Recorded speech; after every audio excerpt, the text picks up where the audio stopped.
ये गासिया जी तो चक्कर बॉय या ला ला ला जय हो।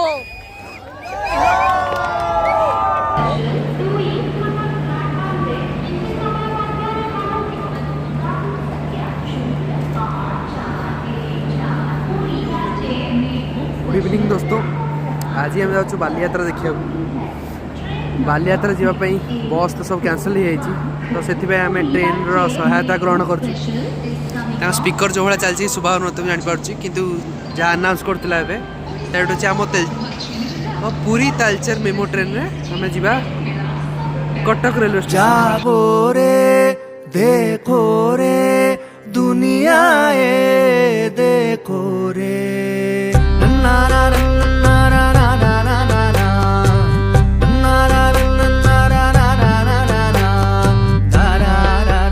भाई भौणी में पहुँच जाए कटक रे बालियात्रा देखी आस बिकु अपेक्षा करचे। बिकु क्षेत्र आसो बिकु भाई तो जानती जो चिन्ह पूर्व वीडियो देखिदेवे से बाइक आइडिंग आसला पुणी पुणी यात्रा बस तो वीडियो करहबनी या सिनेमाटिक सर्ट देखिदेवा रोचे।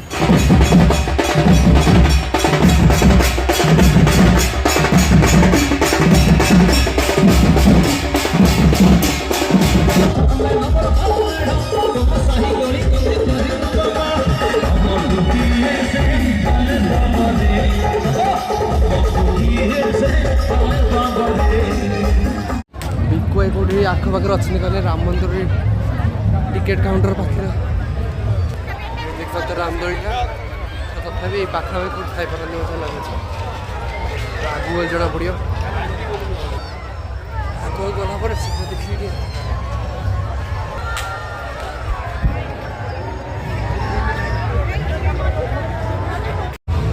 बिकु भाई ये मीडिया खोज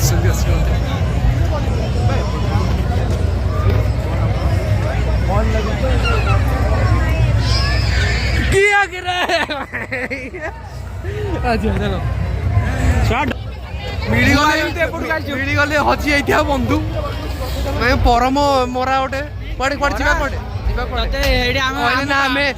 गेट गेट बाहर तो आणिक आसबू देखला कहीं बोले कहीं ना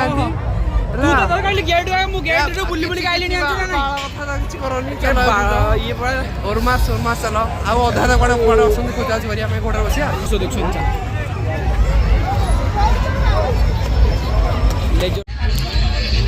बिकु भाई रोल देला खाया पापर प्राश्चित जो मारी ये प्रायश्चित कर लेजर शो देखी जा आ दु तीन सांग से हजी जाती खोजी ना चालाण गोटा हो।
ବସାଇ ସାଧବମାନେ ନିଜର ବିଶାଳ ନୌକାରେ ବସି ମହାସାଗର ଆଡ଼କୁ ବାହାରିଥିଲେ।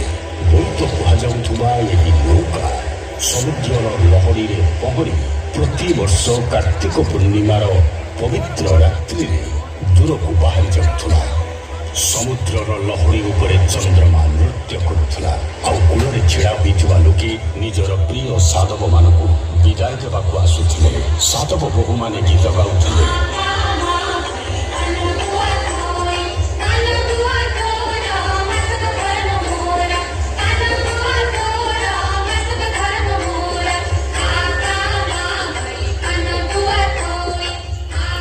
ଏହି ଗୀତରେ ଆଶ୍ୱିନ, କାର୍ତ୍ତିକ, ମାର୍ଗଶିର ଏବଂ ବୈଶାଖ ବର୍ଣ୍ଣିତ ହେଉଥିଲା। କାର୍ତ୍ତିକରେ ବାହାରୁଥିଲେ ଆଉ ବୈଶାଖରେ ଫେରୁଥିଲେ। ଯିବା ପୂର୍ବରୁ ଏମାନେ ନିଜ ନୌକାରେ ଦୀପ ଜଳାଇ ପାନପତ୍ର ଏବଂ ଗୁଆ ରଖୁଥିଲେ। ଏହା ଥିଲା ସେମାନଙ୍କର ନିଜ ସମୁଦ୍ର କୂଳରୁ ବିଚ୍ଛେଦ ହେବାର ପ୍ରତୀକ ଆଉ ଏକ ପ୍ରତିଶ୍ରୁତି ଯେ ସେମାନେ ଫେରିବେ। ପ୍ରତ୍ୟେକ ଯାତ୍ରା ଏକ ନୂଆ ଆହ୍ୱାନ, ଏକ ନୂଆ ସଂଘର୍ଷ ଥିଲା। କିନ୍ତୁ ସେମାନେ ଅଟକି ନଥିଲେ, କାରଣ ସେମାନଙ୍କୁ ନିଜ ସମୟଠାରୁ ଆଗକୁ ବଢ଼ିବାର ଥିଲା। ଏକ ଏପରି ଭୂମିରେ ପହଞ୍ଚିବାର ଥିଲା ଯେଉଁଠାରେ ତାଙ୍କ ପାଦ ପୂର୍ବରୁ କେବେ ପଡ଼ିନଥିଲା। ଆଉ ସେ ସ୍ଥାନ ଥିଲା ବାଲି, ନାରିକେଳ ଦ୍ୱୀପ, ଯେଉଁଠାରେ ନାରିକେଳ ବୃକ୍ଷ ଆକାଶ ପରି ଉଚ୍ଚ ଥିଲା, ଯାହାର ପବନରେ କଳିଙ୍ଗର ସୁଗନ୍ଧ ରହିଥିଲା। ସେଠାକୁ ଯାଇ ସେମାନେ କେବଳ ବେପାର କରୁନଥିଲେ, ସେମାନେ ସେ ଭୂମିକୁ ଯାଇ କଳିଙ୍ଗର ଆତ୍ମା ଭରି ଦେଉଥିଲେ। ସେହି ଦ୍ୱୀପରେ ନିର୍ମାଣ କରୁଥିଲେ ମନ୍ଦିର, ନିଜର ଦେବାଦେବୀଙ୍କୁ ପୂଜା କରୁଥିଲେ, ନିଜର ପର୍ବପର୍ବାଣି ପାଳନ କରୁଥିଲେ। ବାଲିର ଲୋକମାନେ ଆଜି ମଧ୍ୟ ଏହି ସାଧବମାନଙ୍କୁ କଳିଙ୍ଗ ସାହସିକ ଅର୍ଥାତ୍ ସାହସୀ କଳିଙ୍ଗର ପୁତ୍ର କହୁଛନ୍ତି। ଏହା ସେପରି ଏକ ପରିଚୟ ଯାହା କୌଣସି ଭାଷା, କୌଣସି ପରିସୀମାର ସୀମାବଦ୍ଧ ନୁହେଁ। ଏହି ସମୟ ବଦଳି ଯାଇଛି, କିନ୍ତୁ ସେ ଭାବନା, ସେ ସମ୍ପର୍କ ଏବେ ମଧ୍ୟ ଜୀବିତ ରହିଛି। ଆଜି କାର୍ତ୍ତିକ ପୂର୍ଣ୍ଣିମା ଅବସରରେ ଆମ୍ଭେମାନେ ମହାନଦୀ କୂଳରେ ରୁଣ୍ଡୀଭୂତ ହୋଇଛନ୍ତି। ଆଉ ଏହି ମେଳାର ସବୁଠାରୁ ବଡ଼ ବିଶେଷତ୍ୱ ହେଉଛି ବୋଇତ ବନ୍ଧାଣ ଉତ୍ସବ। ଏଠାରେ ଶହ ଶହ ଲୋକେ ଛୋଟ ଛୋଟ ନୌକା ତିଆରି କରି ପାଣିରେ ଭସାଇଥାନ୍ତି। ଏହିସବୁ ନୌକା ସେହି ପ୍ରାଚୀନ ବୋଇତର ପ୍ରତିକୃତି, ଯେଉଁଥିରେ ସାଧବମାନେ ସମୁଦ୍ରର ଜ୍ଞାତ ଦିଗକୁ ବାହାରି ଯାଉଥିଲେ। ଲୋକମାନେ ସେହି ପ୍ରତିକୃତି ନୌକାରେ ଦୀପ ଜାଳି ସେଥିରେ ପାନପତ୍ର ଏବଂ ଗୁଆ ରଖିଥାନ୍ତି, ଯେମିତି ପୁଣି ଥରେ ସାଧବମାନେ ନିଜର ଯାତ୍ରାରେ ବାହାରୁଛନ୍ତି। ଏହା ସେମାନଙ୍କର ଶ୍ରଦ୍ଧାଞ୍ଜଳି ସେମାନଙ୍କ ଦୁଃସାହସୀ ପୂର୍ବଜଙ୍କ ପ୍ରତି, ଯେଉଁମାନେ ଅଜ୍ଞାତ ମହାସାଗରକୁ ପାର କରି ଆମ ପାଇଁ ଅନନ୍ତ ସମ୍ଭାବନାର ଦ୍ୱାର ଉନ୍ମୁକ୍ତ କରିଛନ୍ତି। ଏହି ମେଳାର ଅନ୍ୟ ଦିଗଟି ହେଉଛି ଏଠାକାର ସାଂସ୍କୃତିକ କାର୍ଯ୍ୟକ୍ରମ। ଏଠାରେ ଓଡ଼ିଶାର ନୃତ୍ୟ ଏବଂ ସଙ୍ଗୀତ ପରିବେଷଣ ହୋଇଥାଏ। ଏହିସବୁ ନୃତ୍ୟ କେବଳ ପ୍ରଦର୍ଶନ ନୁହେଁ, ବରଂ ସେହି ଭାବନାର ପ୍ରତିଫଳନ ସଦୃଶ୍ୟ। ଓଡ଼ିଶାର ଆତ୍ମା ଏହି ମେଳାରେ ଜାଜଲ୍ୟମାନ ହୋଇଥାଏ। ଏହି ସମୟରେ ପଞ୍ଚୁକ ଉତ୍ସବ ମଧ୍ୟ ହୋଇଥାଏ। ଶ୍ରଦ୍ଧାଳୁମାନେ ପବିତ୍ର ତୁଳସୀ ଚଉରା ପାଖରେ ଭଗବାନ ଜଗନ୍ନାଥ, ଦେବୀ ସୁଭଦ୍ରା ଏବଂ ବଡ଼ ଠାକୁର ବଳଭଦ୍ରଙ୍କର ଅଭିରରେ ଆକୃତି ତିଆରି କରି ମଙ୍ଗଳ କାମନା କରିଥାନ୍ତି। ବାଲିଯାତ୍ରା ଆମକୁ ଶିକ୍ଷା ଦେଉଛି ଯେ ଯାତ୍ରାର ଅନ୍ତ କେବେ ନ ହେବା ଦରକାର। ପ୍ରତ୍ୟେକ ଯାତ୍ରା ପରି ଆଉ ଏକ ଯାତ୍ରା, ଆଉ ଏକ ଲକ୍ଷ୍ୟ ଅନ୍ୱେଷଣ କରିବା ଦରକାର। ଯେପରି କଳିଙ୍ଗର ସାଧବମାନେ ଅଜ୍ଞାତ ଦିଗକୁ ବାହାରି ଯାଉଥିଲେ, ସେହିପରି ଆପଣଙ୍କୁ ମଧ୍ୟ ନିଜର ସ୍ୱପ୍ନର ସମୁଦ୍ରକୁ ପାର କରିବାକୁ ହେବ।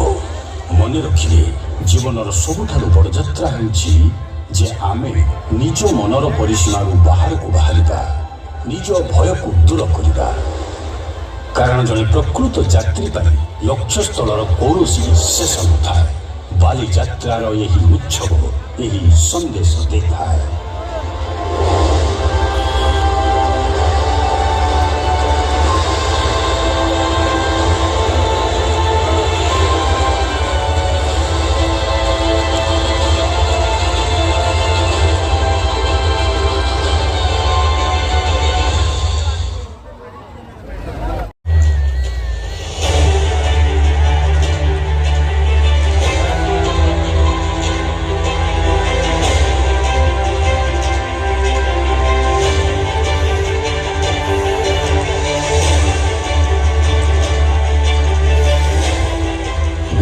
ପ୍ରଦେଶରେ ଆପଣ ସମସ୍ତଙ୍କୁ ସ୍ୱାଗତ।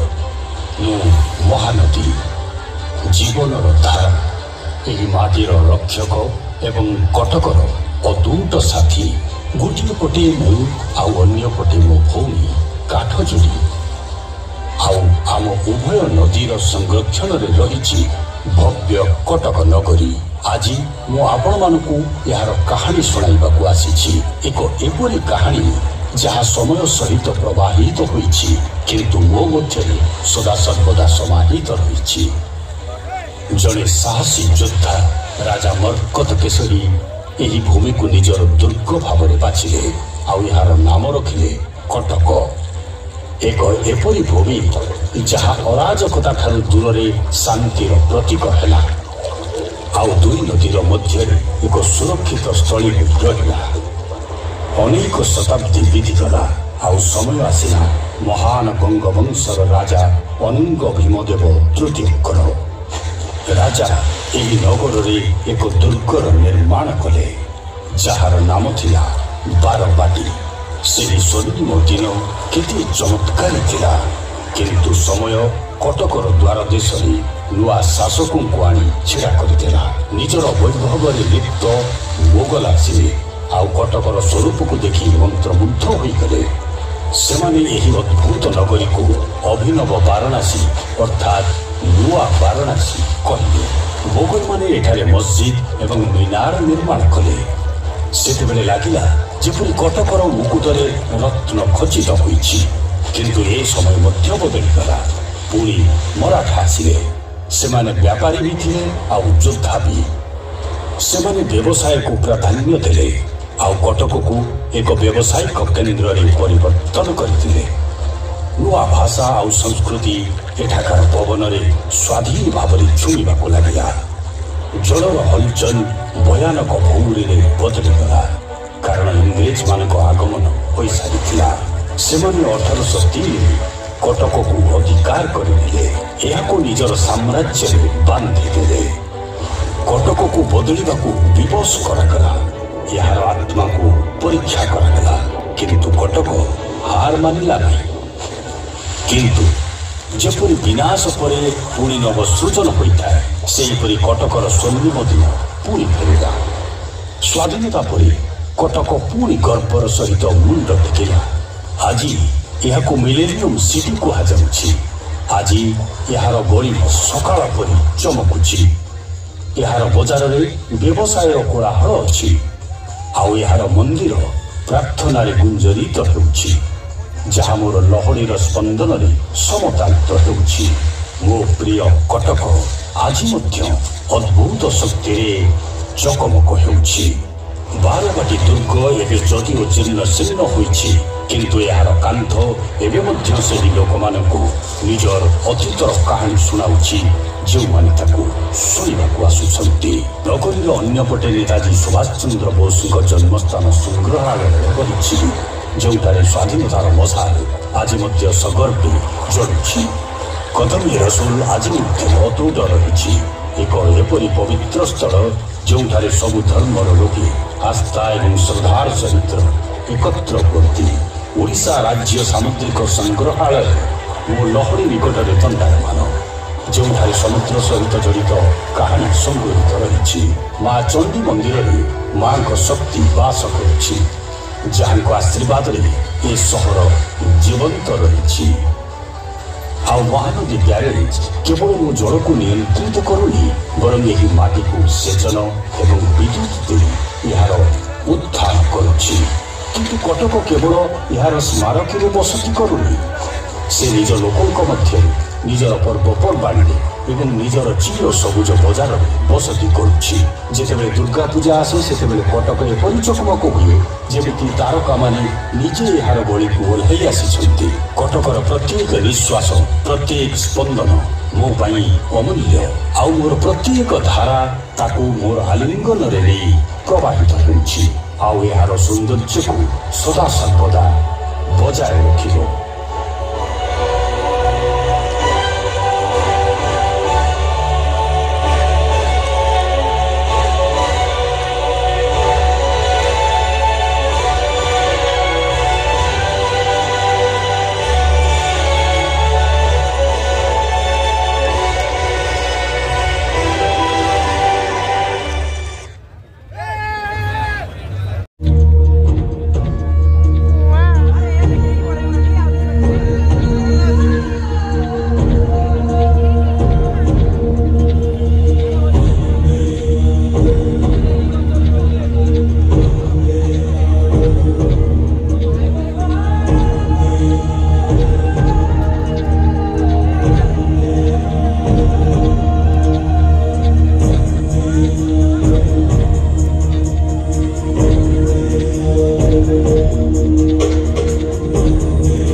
टार्गेट पे आम थम्सअप पिया हम तापर कष निद मारानी राति है 12:30 घर जाए केवल शुआ कुछ कराबनी तो देखा गोटे नुआ एक भिडियो रोची जय जगन्नाथ ये दी जन नुआ भाई अच्छे बिकू खाली रोड़ा कर गाड़ी फाड़ी चल पार देखा आर अध्याय रोची जय जगन्नाथ।